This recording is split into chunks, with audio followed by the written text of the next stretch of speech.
Pejuang Hamas Palestina menargetkan tank Israel yang beroperasi di jalur Gaza pada Senin 30 Oktober 2023. Hal ini memicu pertempuran sengit antara kedua pasukan tersebut. Setidaknya satu tank terlihat di bagian tengah timur jalur Gaza di Jalan Salahuddin, sekitar 3 kilometer dari pagar yang memisahkan Israel dan Gaza. Sementara itu, tank-tank Israel sempat mencapai pinggiran kota Gaza ketika tentara meningkatkan serangan darat dan udara di jalur Gaza yang terkepung. Sumber-sumber Palestina mengatakan kepada Al Jazeera pada hari Senin bahwa tank-tank Israel melakukan serangan menuju Jalan Salah al-Din. Di tengah-tengah wilayah kota Gaza, jaraknya sekitar 3 kilometer atau 1,8 mil dari pagar Gaza. Bentrokan hebat dilaporkan terjadi di daerah tersebut. Tank memasuki distrik Zaitun di selatan kota utama wilayah Palestina, memotong jalan utama dari utara ke selatan jalur Gaza selama lebih dari 1 jam. Informasi itu dilaporkan para saksi mata kepada wartawan IFP di Gaza Selatan melalui telepon. Melaporkan dari jarak beberapa kilometer, Safwat Kahlut dari Al Jazeera mengatakan ia melihat gumpalan asap membumbung di atas area di mana tank-tank tersebut dilaporkan berada. Jet Israel mengebom bagian jalan yang meninggalkan lubang besar. Rekaman video yang diverifikasi oleh Al Jazeera menunjukkan sebuah tank meledakkan satu mobil di jalan. Sumber medis Palestina melaporkan bahwa 3 orang tewas dalam serangan tersebut. Pada hari Senin, Salama Ma'aruf, kepala kantor pemerintahan Hamas di Gaza, mengatakan tank-tank Israel telah mundur dari pinggiran kota Gaza.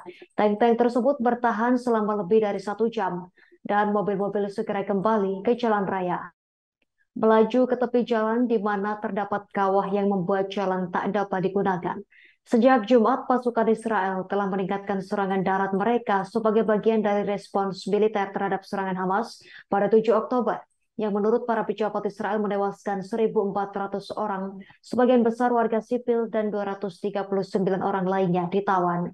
Kementerian Kesehatan di Gaza mengatakan lebih dari 8.000 orang, sebagian besar warga sipil dan lebih dari separuhnya anak-anak tewas dalam serangan udara dan darat Israel.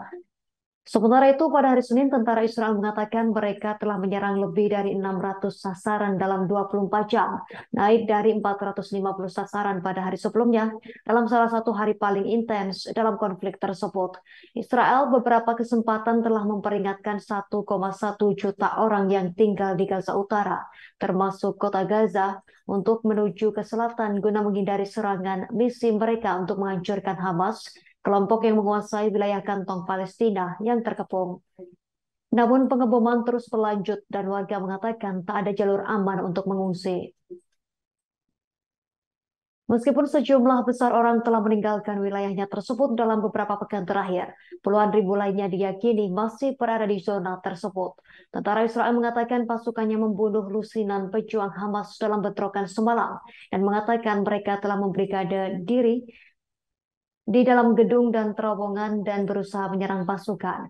Dalam satu insiden, sebuah jet tempur menargetkan sebuah gedung yang diklaim tentara Israel menampung lebih dari 20 teroris Hamas di dalamnya. Sementara jet tempur lainnya dipandu ke pos peluncuran rudal anti-tank di kawasan Universitas Al-Azhar. Universitas ini berada di jantung kota Gaza.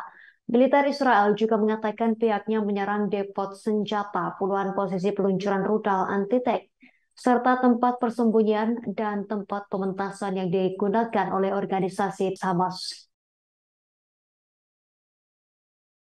Download Tribun X sekarang, menghadirkan lokal menjadi Indonesia.